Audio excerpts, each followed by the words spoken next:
then we know the backline. Yep. All right. Cornerstone Hoops is live. We're going early this morning. It's 5:37 a.m. It's so that I could visit with my friend on the International Space Station. Um, I'm just kidding. He's in Eastern Europe and North Macedonia. Coach Tane Spasev. Am I saying that right? Spasev? Yes, absolutely. And we All know right. 10 years, you know how to say it now. So. Yeah. Well, I talk about you a lot, but I'm not sure I'm ever saying your name correctly. It is correct. All right. So, Coach and I, how do I know a basketball coach in Eastern Europe? And it's actually quite a funny story. And when I tell people the story, they look at me in amazement that, and I don't know if you remember this or not, but you were on Twitter. I reached out to you being in Macedonia and we struck up a friendship and you invited me to work camps in Serbia and Macedonia.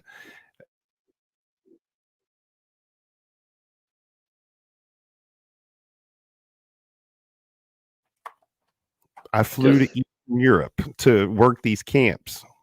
Do you remember that?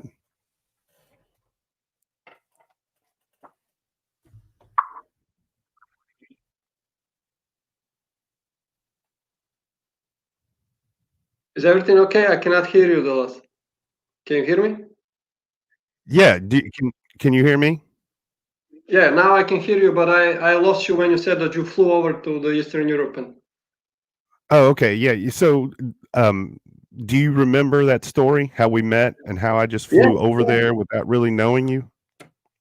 Yeah. Actually, it was back in the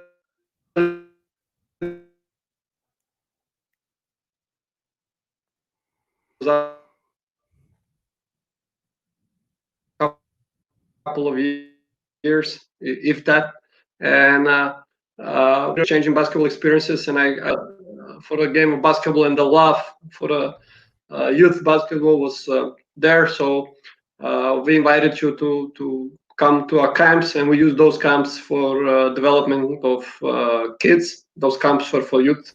And you came, and I have to say both camps were very satisfied with you. One was in Zlatibor, Serbia, the other one in Ohrid, Macedonia, and some kids still speak fondly about you and the pure joy and love for the game of basketball. If you remember, some of those kids now are professional basketball players. Yes.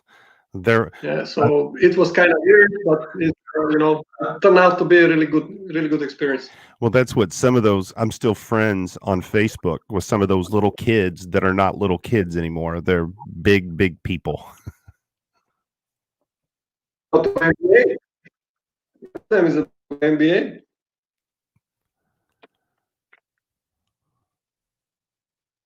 Nenad Dimitrievich. He's about to go Yes. NBA. He's You doing think great. so? Yeah. He, by the way, his father told me that Gonzaga really wanted him, but he decided to stay pro in Europe. Mhm. He'll go from here to NBA. Yeah. Eventually. And Nano Dimitrievich. I'm gonna have to interview his dad too. Yes, he said he was going to the NBA combine, but then COVID hit. Yeah.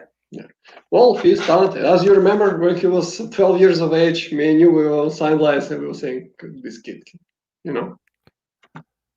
If they played some game, me and you, he was amazing. He was special at 12. I mean, it was. Yeah. He was very advanced. Yeah. But it's like something out of a movie that I would just like the first, get on a plane, fly to Eastern Europe. And I can remember people, even now when I tell people that story, they're like, "You did what?" And I'm like, "Yeah, it was just, I guess I trusted you."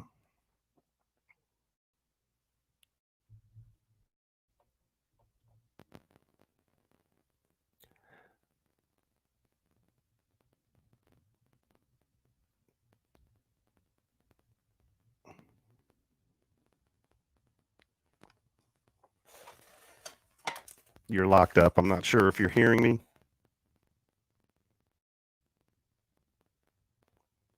Where dealing with some technology issues. It may be on my end, but he's actually using the netbook of his son, who is on e-learning, which is a global thing dealing with COVID right now. So I don't know if we're going to get Coach back. Nah, he logged out. So this is the second time this has happened. We'll wait and see if he gets back on. The Coach Spasev is in North Macedonia, just north of Greece. He is a friend that has been mine for about 10 years now. But we are sponsored by Signature Countertops. Coach is trying. Here we go. Let's see here. I'm back. Hey, good. We have some trouble on the International Space Station. It looks like it's moving quicker now. No apologies. None of. We're doing this halfway around the world. I think it's pretty impressive that we can do this at all. Yeah. You've been plugging some sponsors. Yeah, that's what Signature Countertops. They've been helping. You remember when I told you I wanted to start an organization to help like poor clubs? That's what I'm going to be doing. It's Cornerstone Hoops, and we're going to be helping poor. We want to go into challenged areas and give free basketball camps and buy equipment and stuff like that. And a good friend of mine, Chris Garten at Signature Countertops, is helping me start this. But amazing. Yes, so we're going to be hopefully we're going to be doing some good stuff. That's why I was ready to go to Poland or wherever you were. That was one of the places I wanted to go, but we'll figure that out as we get going here. So this is a basketball thing, a basketball podcast, but we'll talk about anything. Basketball wise, you grew up in the former Yugoslavia. Correct. For my first 13 years. Your first 13 years. Yes. So what was it about were you into soccer, or was football, or was basketball your sport from the earliest memories? Nobody here at that time, nobody had one sport. Like, we were into everything. I remember I was at the same time in karate, soccer, and volleyball. And then I was in basketball, soccer, and there was something else. We were very active, and I think one of the early secrets for success of players from this part of the world in any sport is that they were multi-sport athletes, or not athletes, but members. So I see that going on now in Iceland, because it's a small nation. You would have been to Iceland, by the way, to our good friend Borci Lijevski, which you met in Zlatibor on the camp that we talked about. So they are having now unprecedented success in team sports.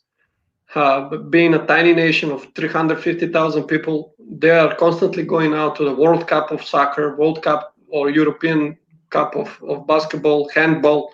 So we talked a lot with him, and I think that's the secret. They are going multi-sports, and they're practicing a lot of sports early on from early age. That gives you coordination and I think skill set that can transfer to other sports. Yeah, one of the things that I did was I changed. After I got back from Eastern Europe, we did a lot of footwork drills with a soccer ball. Yeah. But to be honest with you, I think now that's not the case anymore in our part of the world. Because my son and his friends, they're not going multi-sports. We're lucky if they get into one sport. They have too many. For example, when I was going to school, when I was growing up, I didn't have extra math classes, extra musical lessons, stuff like that. It was only sports, But now I see they have to go to math, extra math class. I think the school got difficult a little bit. Well, school may actually be more important. Well, I agree, but we managed. It's not like we neglected school. We still managed to get good grades. Yes, and I agree with that. That is definitely, we have so many more laws and rules with our education system, and it's like we did okay with what we had. What's the problem? Yeah. But anyway, when did basketball become like, because you're a basketball coach, it is your Yes. life. So when did basketball take over? Well, by the time I was 15, it took 15. over. Yeah, that was probably 1992. Mm-hmm. Once I started going to these Zlatibor camps that you were, that camp Right. has been running for 50 years. Right. So I just read a book on Drazen Petrovic, and it's the Mozart. I may have it. The Mozart of basketball, and is it Profil Nikolic? yes, yes, That was mentioned in that book, and I was like, hey, I've been there. yeah, that's our John Wooden. Yes. What basketball? A lot of people in the United States are so like basketball is the USA, but they don't realize that basketball is a serious sport, especially in the former Yugoslavia, and even in Croatia and Serbia now. Yeah, and Lithuania. Lithuania, And yeah. yeah. We'll talk about some notice later. United States still has the best athletes. That's by far, the best basketball players in the United States. What is new is the last 20 years since Peja Stojakovic and Dirk Nowitzki, Europeans are more and more in NBA, Right. and people don't realize that after the NBA, this EuroLeague is the toughest league in the world. It used to be I love NBA, watching.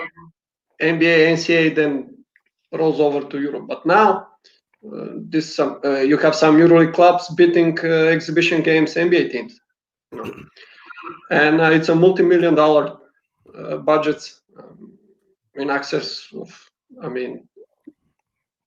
10 times what it used to be 20 years ago. So it is a serious business. It is serious basketball, and the coaching is high level, and the players are more and more athletic and more capable, more close to NBA body talents. Although we have a big exodus of players in NBA now, but still the EuroLeague is still a competitive league. Oh yeah, the EuroLeague. I found a channel on one of our cable TVs at school that shows a lot of EuroLeague, and I constantly am telling our players at Silver Creek they need to watch EuroLeague basketball.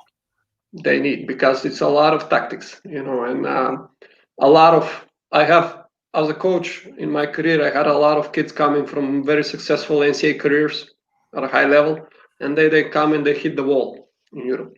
Mm-hmm. They're surprised by the like one player told me, coach, I think I beat my man easy, like in NCAA, and then I think I have an open lane, not happening. I lose the ball. It's like collapsing defense and everything. Mm-hmm. So it's a way harder to play than in NCAA. So a lot of players come unprepared to play for money here. Oh, for sure.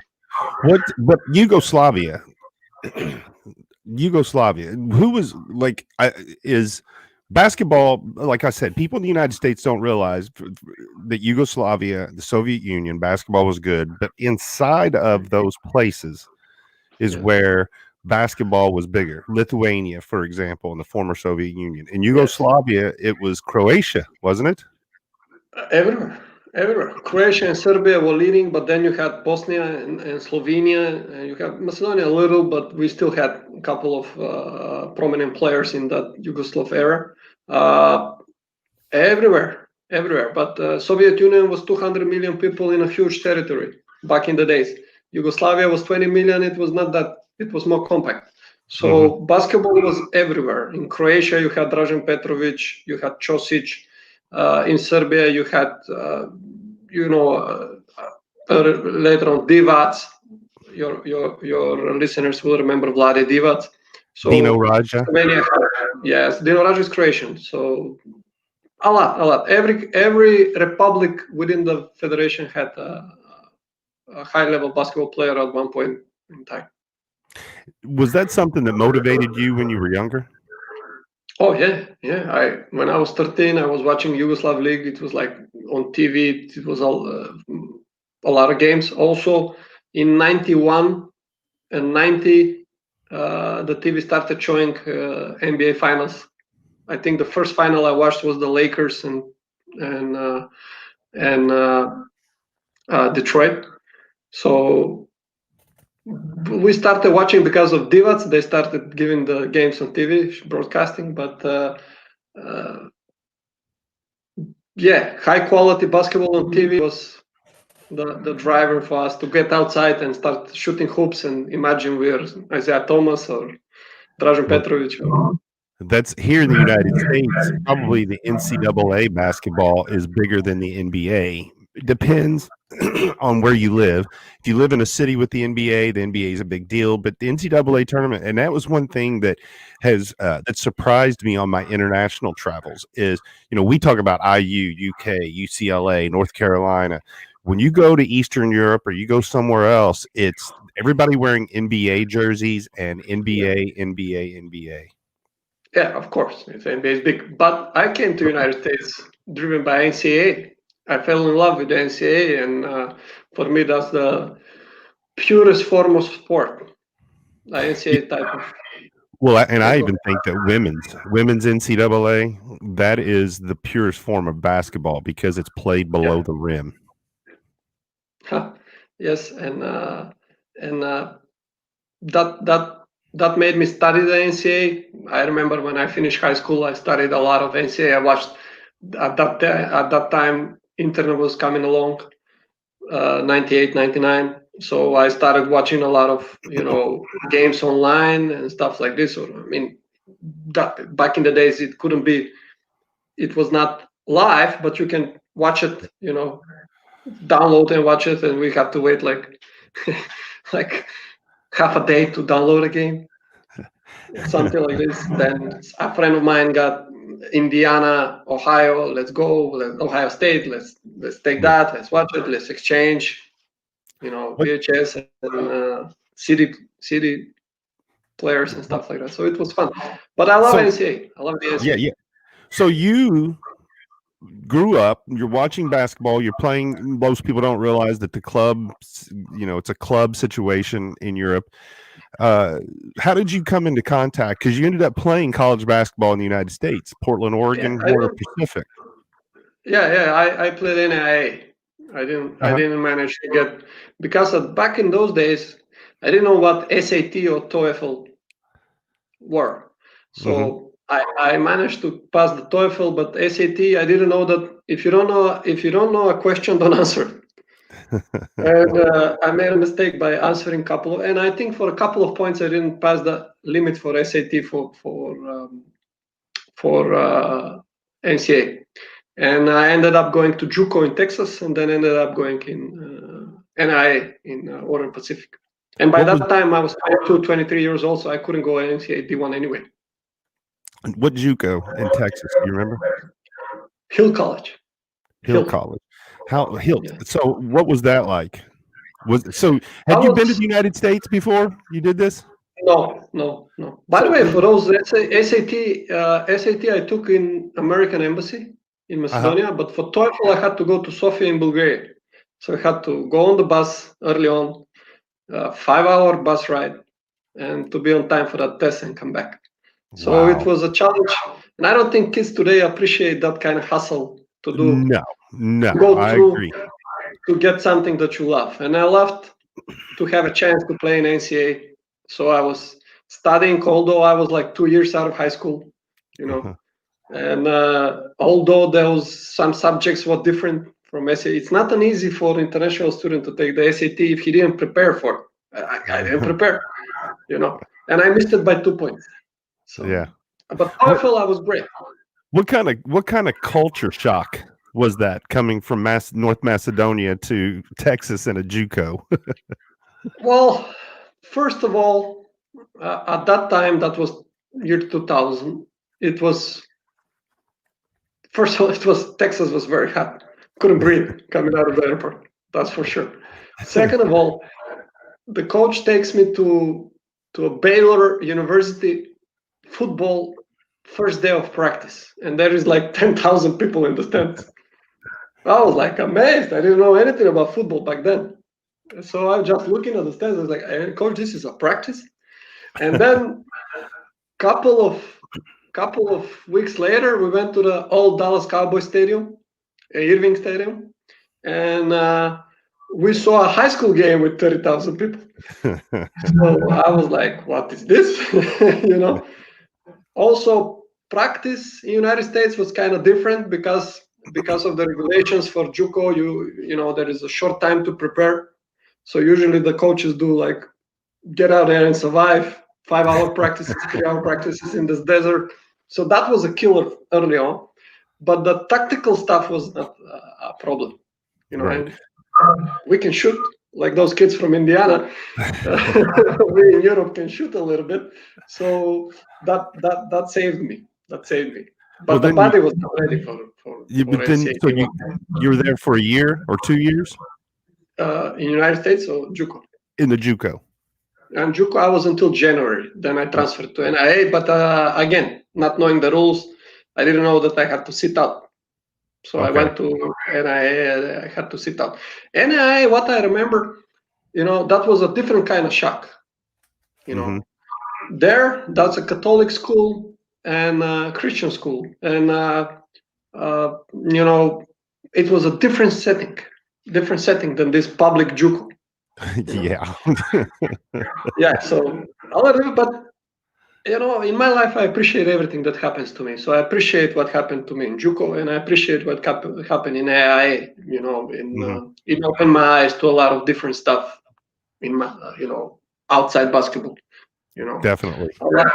I have a great group of friends from both places. So, and then I transferred to New York to another year of JUCO at Globe Tech. And I had a chance to play all of these streetball players because the coach, Ken Wilcox, who is now in Florida, I think, running a prep academy, he had an idea to bring all these. Back in the days, there was an and one mixtapes, if you remember. Yeah, so those guys are in New York. So this school was in Manhattan, in New York, and he had a, you know, an idea to try to bring these kids into school and give them a pathway to NCAA or NBA and stuff like this. So he enrolled a bunch of them in our school. So that was another shock. I mean, I think I was pretty decent, but then Bone Collector Larry, aka Bone Collector Williams, was one of my best friends there on the team, and I mean, you cannot take the ball out of his hands with a stick. So that was another level experience, and New York was another shock. Well, that's definitely Texas, Portland, Oregon, and New York are definitely three different distinct experiences, all before the age of 23, 24. The language is the same. In Europe, those are three different cultures. Yeah. Well, they all three speak English, but I'm sure they're very different types of English. Yes. Come on, y'all. Yeah. So once you quit playing, did you go back to Europe and play after that? Once I saw that I didn't have D1 eligibility, there was some interest from D2 schools in Texas and Northeast. I said to myself, I had a pretty decent offer from Spain. I would rather go to, you know, make money professionally in Europe. But I got injured. Then I had to pause for 6 months, then come back, and then another, you know, trouble with another injury. And then I said, it's enough.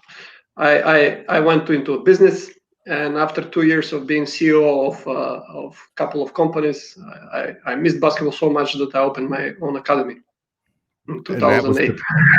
Panda Academy. Yeah, Panda Basketball Academy. Panda Basketball it was in Steep, right? Yes, it's my hometown. It's 50,000 people here, and we have a good basketball tradition. But I opened the academy with a mind only to be a mini basket. So hence the name Panda, you know, to be, you know, easy for the kids to remember the name of the club. So we had a pretty good run. Then I switched to being a sports director and coach coordinator at the biggest basketball academy in Macedonia, Junior, the camp that you came to. Yes. And after that, I went to Syria, the country of Syria, to be the head coach of under 16 national team and coach coordinator of the whole national teams. Well, before we get too far, I don't want to get too far ahead here because I do want to talk about some of this stuff. I remember when you uh, left, when you kind of you passed on Panda to someone else, and you Yeah. went to Junior. I remember we were friends then. We were talking, and it kind of, that was your baby that you had started, and it was just too good of an opportunity to pass up. Junior was too good of an opportunity to pass up. It Yes, was the biggest academy in Macedonia, and I was the main guy there. So coach, coordinator, and sports director. So right. yeah, and here we were barely meeting ends to end because it's a small town. The gyms cost. We don't have our own gym. I had to pay rent for the gyms, so I have to pay licenses for the players and stuff like this. And then I didn't want to make players pay that per se from Right. their own pocket. So I was trying to find sponsors, and it was a tough job. And then my wife, we just had our son born, so we decided to go for more stability in Skopje. Junior is in Yeah. Skopje, the capital city of Macedonia. Right, Skopje, much bigger city. Yeah. So what? So when you were in Syria, because I think this is really important to talk about. You were in Syria in, was it 2012? 2011. It's a pre-war kind of. At the end of my stint there, I kind of catch a glimpse of the war.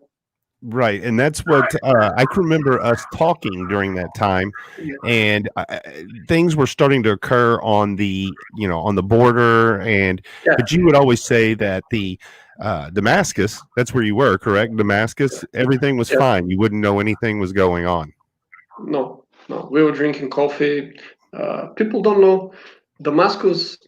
I had some doubts before going there, but turned out Damascus is a very, very cultured city, a lot of history, one of the oldest cities in the world. People don't know, but there is a big, huge group of Christian people living in Damascus. The whole downtown is a Damascus. In Damascus is a Christian part. Mhm. So it's a lot of churches. One church there was built by Justinian. So monasteries and stuff like this. And people were living, Muslims and Christians, they were living side by side, and they were playing basketball side by side. In one Right. club, I had half of the kids Muslim, half of the kids Christian, some other ethnic groups. So it was a pool of multi-ethnicity, and I loved living there. It was a very nice place, and there was nothing going on there at the beginning in the capital. And obviously the war was going on, and there was some people rebelling. I mean, if you try to figure out what was going on in Syria and look at, you will be confused at who's fighting who and who's mad about Yes. what. And then you had ISIS thrown into the mess too. That was much later. Right. Yeah, that was much later. I was out of Syria by then. I tried to stay out of politics. I didn't want to, Oh, of course. when you start talking politics, people can fight. So in my time there, I was just focusing on basketball and sports. And I have to say, that passion that those kids had for basketball was magnificent. I mean, some kids had classes early on. We said, let's put practice at 6 a.m. Would you come? Jokingly, I said, everybody came. So they had pure love for basketball, and I admire that. I love that. Yeah, and I don't want to get into the politics of the thing, but it's got to be hard on you because now the whole country has dealt with the situation. So do you know people who have gone through some adversity, and basketball's the least of their worries? Yeah, some people left. A lot of the players left to Lebanon or Canada or as refugees and stuff like this. But their spirit is still up. Good. That's the amazing part of those people. And I don't want to talk about politics because I'm not educated enough. No. On those situations. I just think it's important. Not educated in the matter. Yeah, but I think it's important to talk about that. coming to Macedonia, coming to Syria, Serbia, that you see things, and I think Americans especially, we kind of take for granted that the sun's going to come up, there's going to be food in the refrigerator, there's gas in the car, and then it's an emotional thing when you're dealing with these people that you care about, and they just want to play basketball and live their lives and be happy like us, and then whether it's something like that or COVID hits, this global pandemic. I was saying when you were off that's your son's computer that you're doing that he's doing e-learning on. I mean, that's what we're doing here. It's every single person's dealing with the same thing. But we don't. The politics is fine. I get the parallel. COVID is a perfect parallel. You keep losing people. I lost my ankle from it, and we don't know what hit him. One day he was fine. The next day he went to the hospital. There he was saying he's fine, and at 4 a.m. in the morning they said his oxygen level dropped down so fast that they couldn't save him. So that's a good parallel. Now everybody in the world, forget wars. Everybody in the world has the same enemy and the same problem. Yeah, and that's what we can talk about situations, civil wars, poverty, whatever. This is something that we're all. It's not unique to one country; it's the whole world. So after Syria, when there was a war, still some basketball was going on. Still, Syria. And here, I mean, now basketball is the second place. I had some couple of job offers, and I was reluctant to take it. Now I don't have a job. I'm without a club, so I had some offers, and I was reluctant to take them because I had to go without my family there. At the beginning. So because now even the travel restrictions are a problem. We don't need visas for these countries, but you cannot travel to them. Also, I used to have a direct flight Skopje Warsaw, and now I have to go through 3 different cities to go there.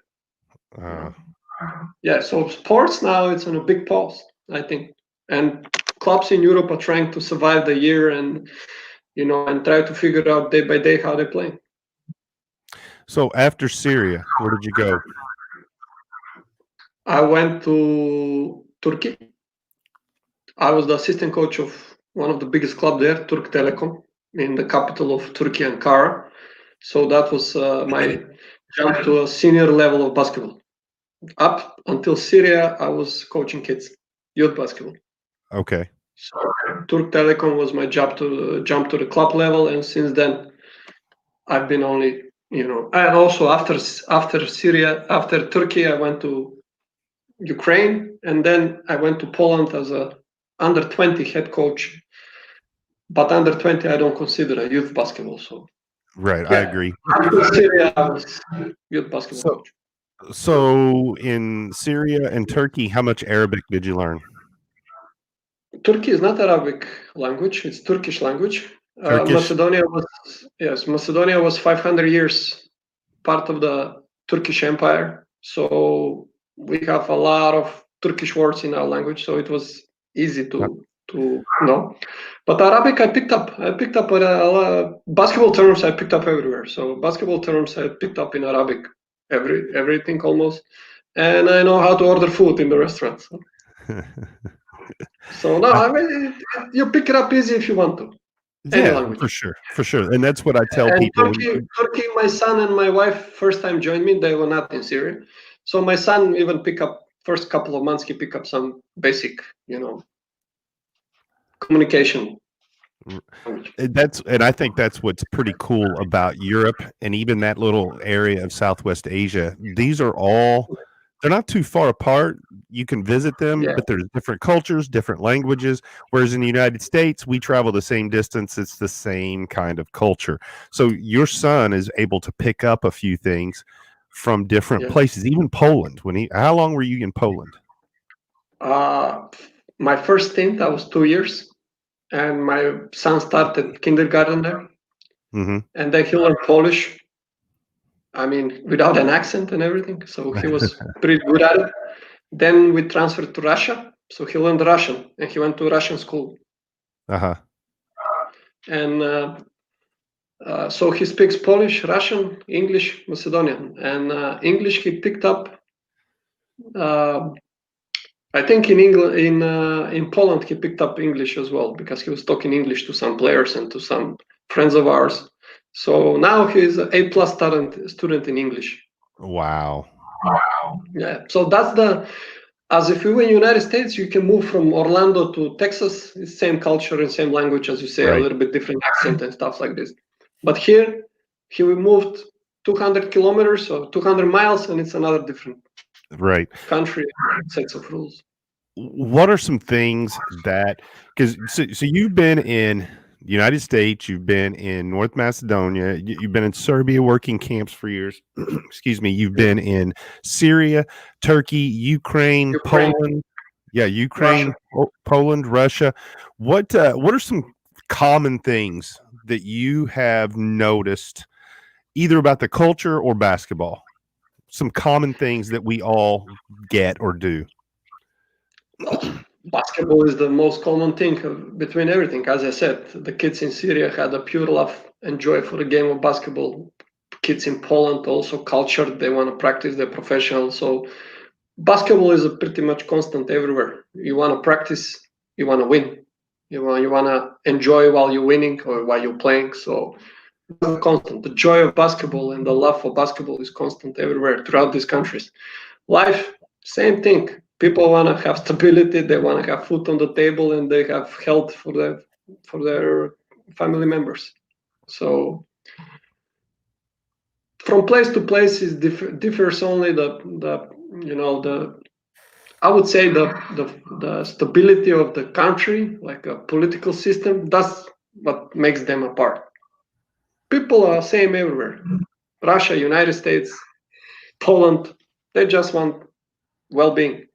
Yes, they want, like you said, food on the table. They want to be somewhat happy. They want to be safe. They want to have a nice shelter. Yeah. I think we spend too much time trying to say how different we are and how we're better, you're worse, whatever. That we forget that we are all very similar. And you've had a unique, well, I don't know, you've had a unique experience as opposed to an American. I'm not sure so much as a European, because Europeans do a lot of traveling amongst other countries. But you have seen a lot of things. But because Europe as a whole is as big as the United States. But as I said, you travel 200 miles to the west or 200 miles to the east, you have a whole different country, a whole different culture and language and cuisine and stuff like that. So in this part, when I was coaching in Russia, in 4 months, we went through 20 countries. Right. So we had experience. On Monday, we took a 5-hour flight to the east near Mongolia. Krasnoyarsk is the name of the city. It's a 5-hour time difference. We played. Minus I don't know in Fahrenheit how much is it, but it was very cold. It's Siberian, so it's 20 here. It's what, minus 50 there. I don't know. So we went from minus 20 on Monday. We go back on Tuesday in Moscow, and then next day we fly to Valencia, which is on the sea in Spain, and it's like plus 20. So it's a 40 degrees in Celsius difference. So it's a lot of different things to do here. But I think people look at the United States basketball as the the main thing, the driver in innovation and in everything. And the constant is that NBA and United States basketball is followed everywhere. Right. The globe, so. What are the differences in basketball in the different places that you've been? What is the main difference? You talk about it being a common thing, but what is the biggest difference? Well, like Indiana has shooters, but we say they always shoot. If I get a player from Indiana and if he's not shooting, I question his roots. His credential. Was Robbie Hummel? You were an assistant with Robbie Hummel, correct? Yeah, I was assistant at Kimki when he was playing at Kimki, and we developed a relationship with him that is going to do this. But 2 days ago, I texted him. We talked about this Indiana game, Indiana Providence. So I was watching that online, and I said, Robbie, where are you to comment this game? Because he's a Purdue graduate. So he said, no, I started to appreciate Indiana as well now, since he's doing TV. So Robbie Hummel can shoot, and he's a great guy. We talk constantly. Yes. So tell the story. You wore the IU shirt to practice. I'll tell you that. But to answer your question about what is the difference in the countries about basketball? So as I was saying, in Indiana is known for shooters. So you have some countries here who are known for that, like point guard producing, like they're producing point guards, some are producing big guys, So this is different because some countries have taller people, some countries here have, a little bit different genes and stuff like this. But Lithuania, for example, has big guys. Serbia has big guys who can pivot. They know a lot of footwork, Point guard school, Spanish point guard school, Yugoslavian point guard school is kind of different, So this is the different thing. The story about Rabbi, one day we were talking about food or something like that, and we made a bet about the food, and he lost, and I said, tomorrow you're wearing a shirt that I bring to practice, and you gave me an Indiana shirt, and I said to him, you have to wear this. He didn't wear it, but we laughed like crazy. He didn't wear it. Wow, he lost the bet and didn't wear it. But what was it? I was wearing it. I was wearing it around. So like, he said, Robbie, piss off, Robbie. Didn't you say that you had it on at practice and he came and he's like, they're everywhere. Indiana is everywhere. That was before. Yeah. That was. I didn't have it on practice. In practice, we have all the same gear. So coaches, I had it because we come 2-3 hours before practice, and we have kitchenette there, and we go around the kitchenette and stuff like that. But and he saw it on my desk. Yeah. So big rival. Yeah, I know. But look, Robbie is a great guy. Great guy. I don't even want to say about basketball abilities. He's a well-educated and decent human being, and we still talk. And he's still enthusiastic about basketball. He's playing 3-on-3 United States national team. Mm-hmm. He's doing color commentating for Tane Network, and he's loving it. I've talked to him, Robbie. You still had some good years left in your career as a basketball player. Why you quit? I think I love this TV stuff. I mean, I see myself enjoying this for a long time, and he's doing a good job at it. I especially get up one day at 2 a.m. to watch a game that he was doing, and he was knowledgeable. He was prepared. He took notes, and he's a great guy. And not my first Indiana player, but one of the most decent human beings I have met. And he's doing such a good job as a commentator that IU fans like him. Like they are saying, I developed now a biased appreciation for Indiana. Yeah. Because I was telling him that I watched the game, and I said, like, look, I watch now because I don't have a club. I watch a lot of basketball now, and I have a chance to catch NCAA games. And I was surprised positively by the level of Indiana offense and defensive systems. Mm-hmm. So not a lot of coaches from NCAA will survive in Europe, but this Indiana coach can, because he was playing basically some stuff we do. We play Spanish pick and roll. We call it Spanish pick and roll when they pick the picker. And he had transition defense rules that were visible, and he was good.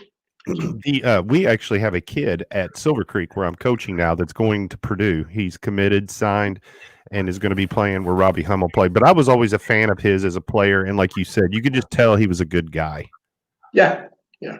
He was enjoying Moscow with the restaurants and foods, and some practices we have had practice and said, Robbie, where are you eating today? And said, well, maybe we go some lobsters. So let's go find a place for lobsters. We go, and he enjoys good food, and we didn't have a single problem with Robbie. Right. So the commonality, basketball, different places have different things. Fundamentals. I I see such a dip because we have like in the United States, we do not have a shot clock at all until NCAA. And a lot of people don't want it at the younger levels because they think it will ruin the game. It'll just be this, throw it up, throw bad shots, whatever. And I tell everyone, I've been to places that have a shot clock at a young age. And if you teach the game right, it won't matter that there's a shot clock. Correct. 24 seconds we have now. Right. NCAA has still the old shot clock rule, but you're telling me high school doesn't have a shot clock, and No. and AAU maybe doesn't have a shot clock. Well, I think in my opinion, you have to have the shot clock universal throughout the age groups. So then they will come prepared. This way, every jump, the first year will be a problem. So from middle school to high school, if it's different, the first year you can forget about it. He needs to adjust. And then he goes to college, he needs to adjust. He comes to Europe, he needs to adjust. So I think we are ahead in that kind of situation that we have universal rules from seniors to young level. Well, that's one of the things I said. If the United States wants to take international basketball serious, then we have to play an international style and not have a different shot clock all over the place, not have a shot clock. But it is the fundamentals in Europe, I think, are better than in the United States, and Europe has the shot clock. And the United States but it's not the reason behind it. I think the amount of work and the logics behind it and the tactics about it, tactics of it is what set us apart. You were on Zlatibor and you notice in these camps that you came how much attention we put to the correct fundamentals and the amount of work we did. Right. Passing. Everything has to be with drills designed to maximize passing, to maximize the efficiency of passing, the time that we did, like what was it? We were practicing 8 hours per day with games. So it's a sheer amount of work you do. And it's unified. Every coach was working the same. Correct. And that's where I think it's different. That's why I think eventually some countries are going to surpass the United States. Well, Spain, Australia, Lithuania, some of those countries are already right there with the United States, and I think it's because of what you're saying. Yeah, well, I think let's take Luka Doncic, for example, who is hitting the NBA by storm. And he was in a club system since the age of 13. So he had the best fitness coach available, the best individual coach for shooting available. The school was adjusted to the basketball needs. So we have this club system that is focused on these youth categories for 5-6 years, and then when they go to NBA, they are ready. They don't need a year or two. Right. And he was ready. He was ready because at age 17 he was battling seniors and 16 at the EuroLeague level. And I think I went to Las Vegas for this NBA summer league a couple of years ago, and now we network a lot of these assistant coaches from NBA and GMs from NBA, and in our talks we can see that they're kind of trying to take from us the workload management that we have. And for us, I think we got that in basketball from English Premier League soccer. I think 20 years ago, they started doing some revolutionary things about meals, rest, preparation, traveling, So a lot of these NBA GMs are now trying to take some things that we do here. So for also for sure. kids, I'm sure Silver Creek is the name of your school. Yes. Yeah, so you have a 14, 15-year-old kid that is practicing basketball there, Mm-hmm. and a 15-year-old kid here in the club system. Our kid has more hours of basketball organized, more games, and I will not say, don't get me wrong, not better coaches, Yeah. more coaches. More. He has a coach for individual preparation. He has a fitness coach, and he has a head coach. So Well, as of Silver Creek, he probably has a head coach yeah. Well, that here cannot practice with him because of the rules for a long time period. Yeah, well, here you can do all of that, but you have to do it yourself. Being part of a Yeah, club, that becomes your thing. So here, like my son, he's got a professional coach that he works out with, but I have to approach for it. him, and pay Yeah. for it. The Games. I think another thing though that Big. Americans don't understand is that. Yeah, you talked about better coaches. I'm not going to say that they're better coaches, but yours I are didn't say trained. No. I know, no, but yours are more trained coaches. coaches. Yeah, Yeah, I but you're said trained. I said wrong. No. It's fine, and I don't disagree because we have I don't have a degree in coaching. I don't have a professional certificate in coaching. I have just coached for 30 years, whereas in most places you have to be certified.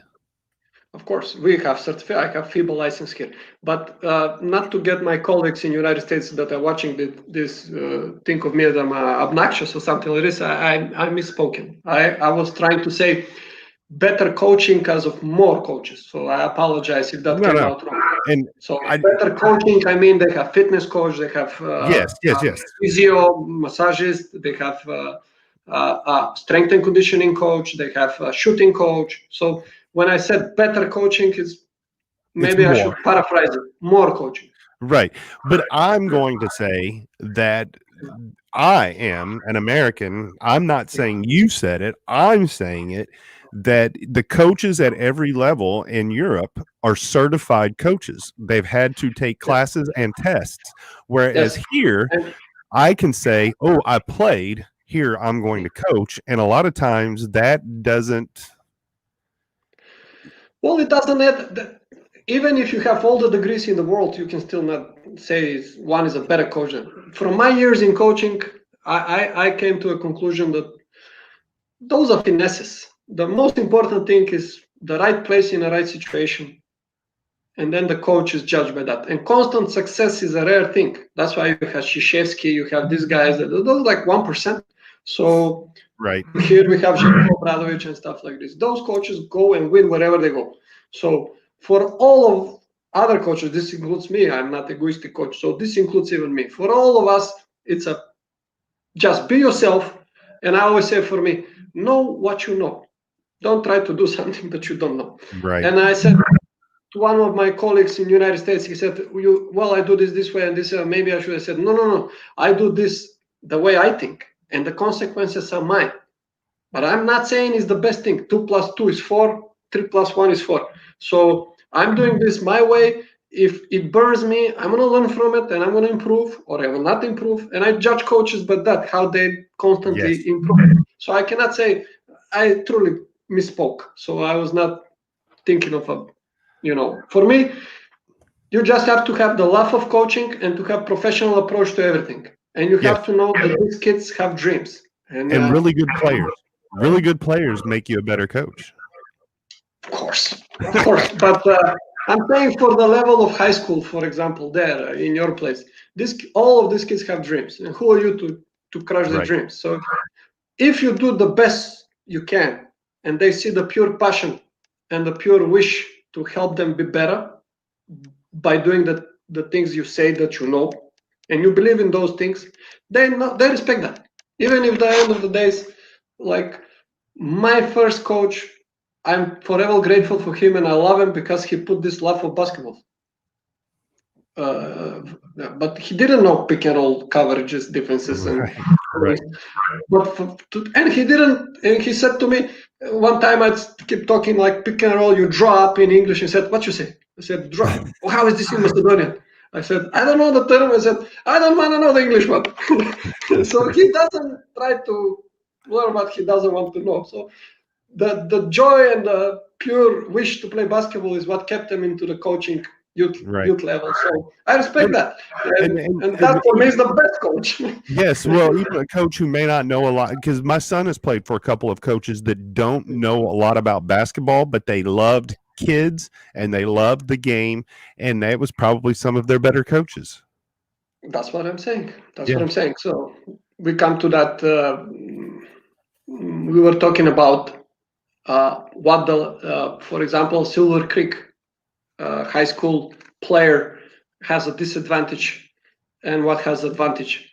Well, nowadays, because European basketball is more organized and there is a club structure behind us, so our kids here have more opportunities to improve. So that's what I'm saying is a main difference in United States high school system and clubs.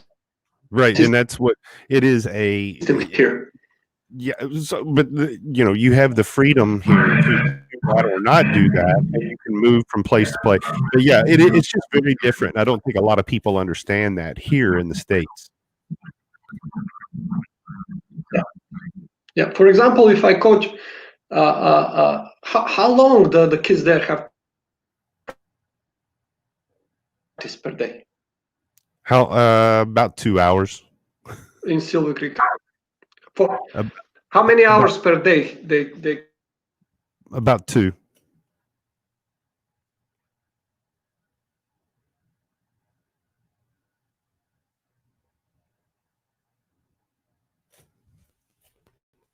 Man, we've been going so good. He's locked up again.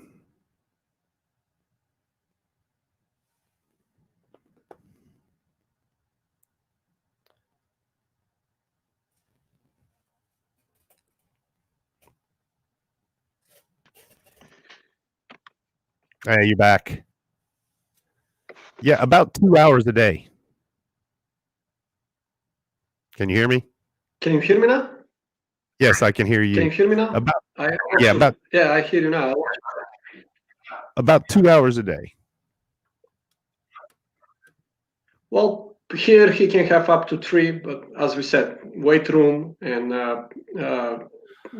athletic coach and plus team practice and stuff like this. So pretty much 1 hour ahead. So what are you you've been all these different places. Basketball is important to you. What's the future hold for you? You have anything like, I don't want to get anything specifics because you're probably negotiating whatever, but you're obviously going to continue coaching. Of course. Just to mention one extra thing, summer camps, basketball summer camps in Europe are high level. So yes, this is where a lot of kids improve tremendously in the summer. They can go 2 shifts for 14 days or 1 month of summer camp. It's a huge thing here. So that's the last thing I was saying about the difference between the United States and Europe, because the summer camps are high level. For me, I just 2 days ago I had a talk for one club in Poland, so we didn't come to an agreement. And before that, I had a club from Ukraine, senior level club that we didn't come to an agreement with. As I said, I'm not rushing my decision now. I'm trying to see how this develops. And long term, I don't know. I always,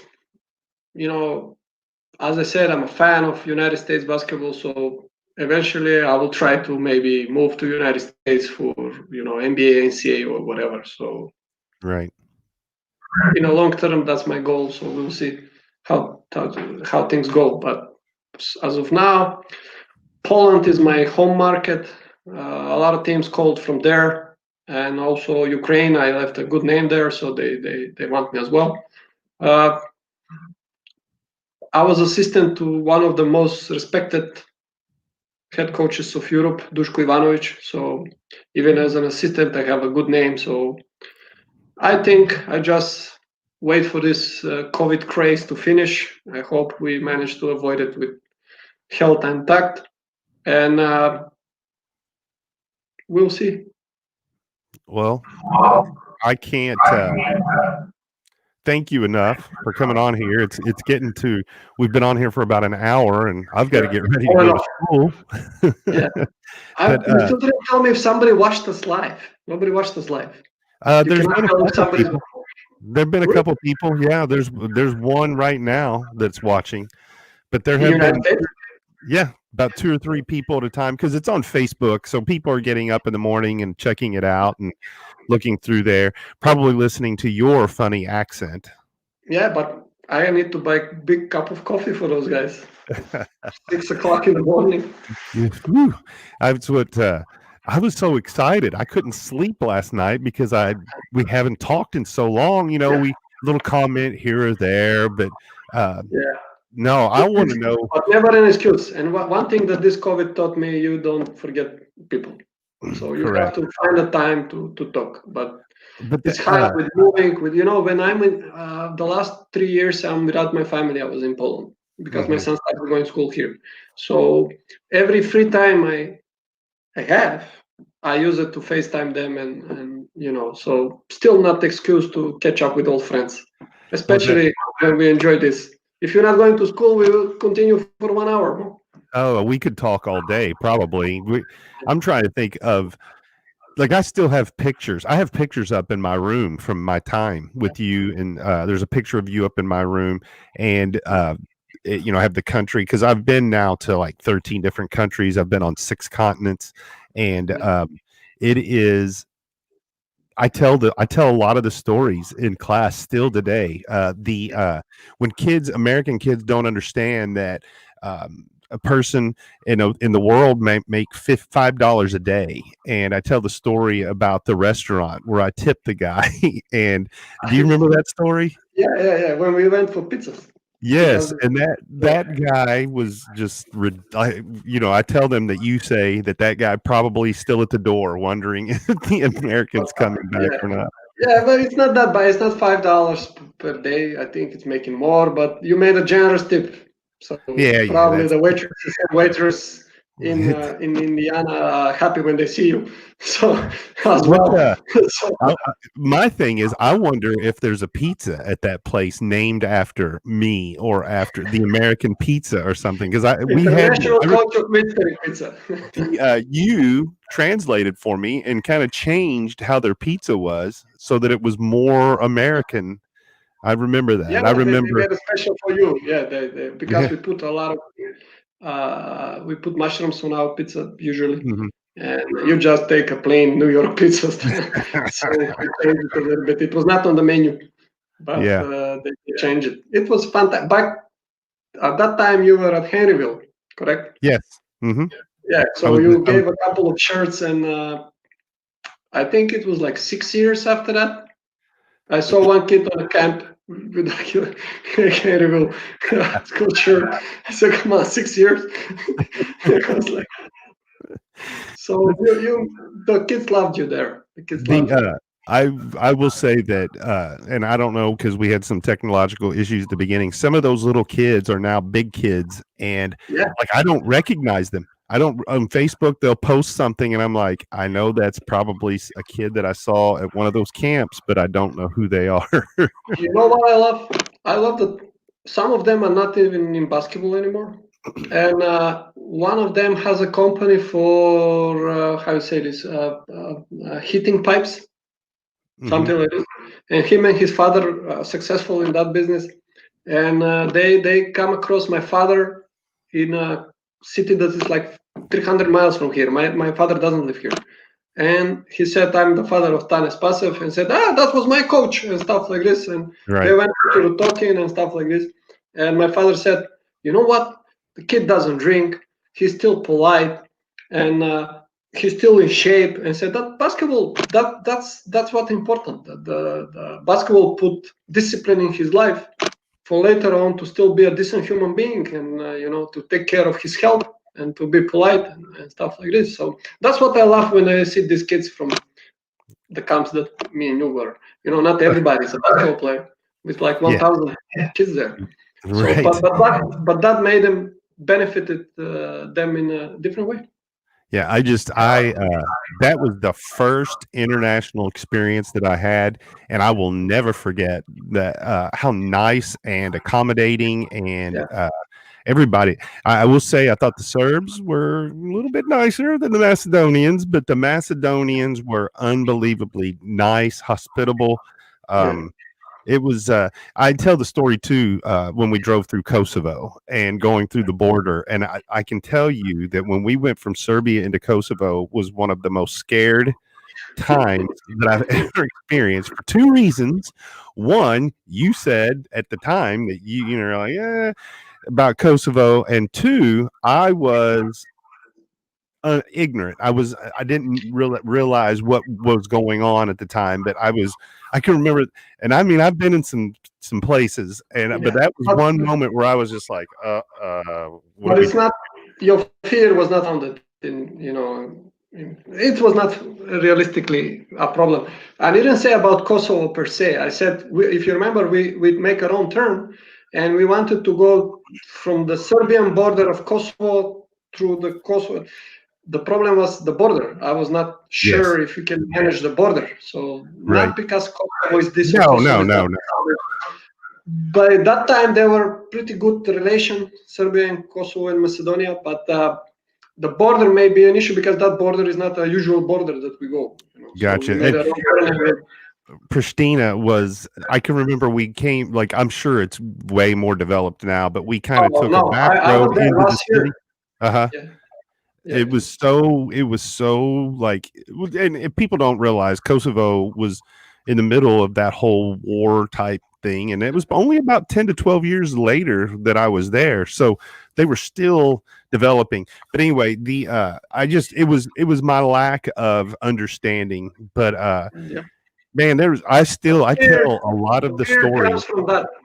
Fear always comes from the lack of understanding something. Yes. So. But that's what I think that I still tell a lot of these stories in class, but I tell kids all the time, the absolute best education is to travel, and not just in the United States, but not just to, you know, well, I've been to Mexico. No, you've been to a resort. Go get in. And that's one thing that you've done. You go to these places and you don't just spend a week or two, you live there for months and get immersed into the culture. Yeah. Yeah, well, my son now is begging me to go somewhere because he's missing sushi. We don't have a sushi place here. All right, well, all right. I really appreciate you getting on here and talking to me, and I've got a couple things I need to do before I go to work. Yeah, go to school. Say hello to the kids, to the wife. I will do. I hope to see your lovely family soon. Yeah, definitely on social media.